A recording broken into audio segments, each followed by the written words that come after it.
all Gram Panchayatis in Karnataka will be named after Mahatma Gandhi. All Gram Panchayatis will be named after Mahatma Gandhi. ಎಲ್ಲ ಗ್ರಾಮ ಪಂಚಾಯತಿಗಳ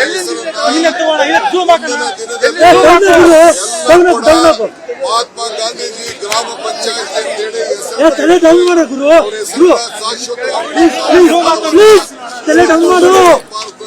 ತೀರ್ಮಾನವನ್ನು ಮಾಡಿದೆ. ಪಕ್ಷ ಈ ತೀರ್ಮಾನವನ್ನು ತೆಗೆದುಕೊಂಡಿದೆ. ಸರ್ಕಾರ ಈ ತೀರ್ಮಾನವನ್ನು ಇಂಪ್ಲಿಮೆಂಟ್ ಮಾಡಿದೆ. ಎರಡನೇದು ಇದಕ್ಕೆ ರಾಜ್ಭವನ್ ಹೋಗ್ತಾ ಇದ್ದೀವಿ. ನಾವೆಲ್ಲ ಅರೆಸ್ಟ್ ಆಗೋಕ್ಕೂ ನಾವು ಸಿದ್ಧ ಇದ್ದೀವಿ. ಆಫೀಸ್ ಬೇರರು MLA ಚೀಫ್ ಮಿನಿಸ್ಟರ್ ಎಲ್ಲ ಕೂಡ ನಾವೆಲ್ಲ ಹೋಗಿ ಹೋರಾಟ ಮಾಡಿ ಗವರ್ನರ್ ಮೀಟ್ ಮಾಡ್ತೀವಿ. ಗವರ್ನರ್ಗೆ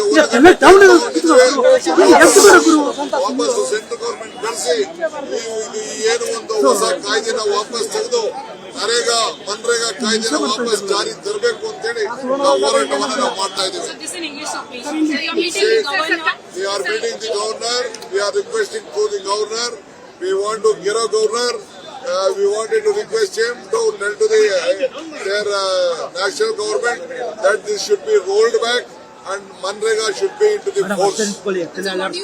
Even they have to look at what Chandrababu Naidu said. Unofficially they make you money. We don't accept it. Every state has to be looked in a normal way. Every state they should do, however they should do, they were doing it.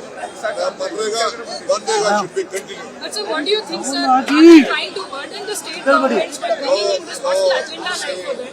They are killing all Gram Panchayats.